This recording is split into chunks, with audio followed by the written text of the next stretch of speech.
நீ பாக்க ரொம்ப அழகா இருக்க டார்லிங். நீ சொன்ன மாதிரி உன்னோட உணர்வுகளை வெளிப்படுத்துற விதம் தான் உன்னோட அழகை இன்னும் அதிகரிச்சுக்கிட்டே இருக்கு. நீதான் என்னோட இன்ஸ்பிரேஷன்.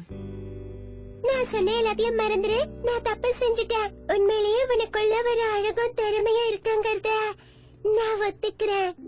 உன் பாராட்டுக்கு ரொம்ப நன்றி. சந்தோஷமா இருக்கு. சீக்வன், உண்மையிலேயே நீ இன்னைக்கு ரொம்ப அழகா இருக்க. இப்ப நம்ம ஃபேஷன் ஷோக்கு 2 டிசைனர்ஸ் இருக்காங்க. அதெல்லாம் சரி. ஆனா நாளைக்கு ராத்திரிக்குள்ள நாங்க 2 பேரும் சேர்ந்து நிறைய Dresses டிசைன் பண்ண வேண்டியது இருக்கே. என்ன பண்ணுவோம்? அதெல்லாம் பெரிய விஷயமே இல்ல.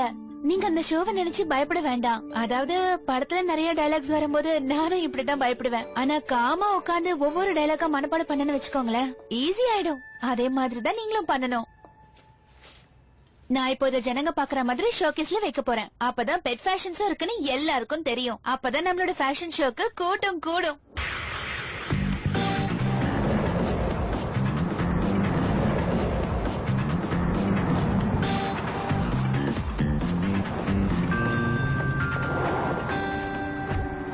ஹலோ, நீங்க சேஞ்ச் எடுக்க மறந்துட்டீங்க.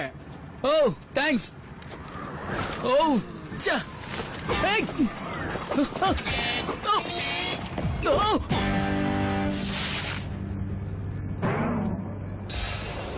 கிழிஞ்சது. எனக்கு மட்டும் ஏன் இப்படி நடக்குது?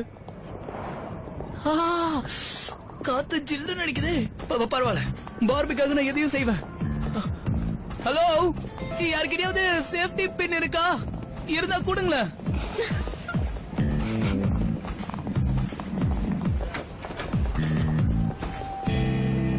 டிக்கெட் வாங்க இவ்வளவு பெரிய கியூவா?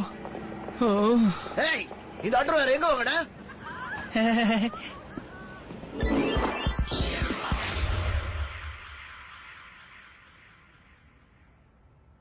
பெட் ஃபேஷன்ஸா?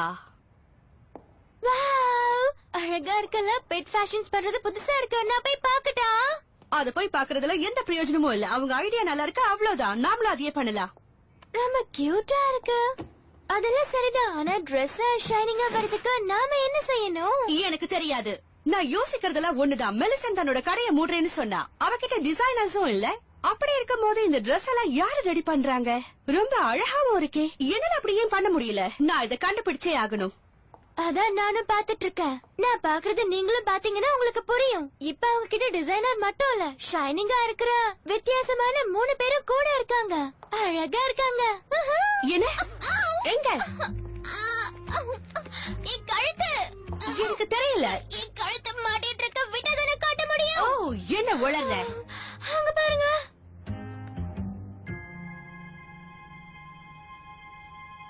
என்ன ஒரு அதிசயம் இது?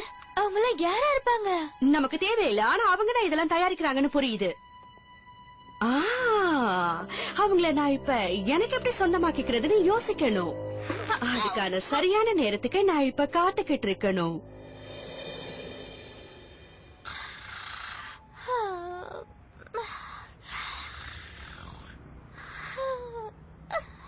டெல்பின், அவங்க கிளம்பிட்டாங்க. இதான் நமக்கு சரியான நேரம்.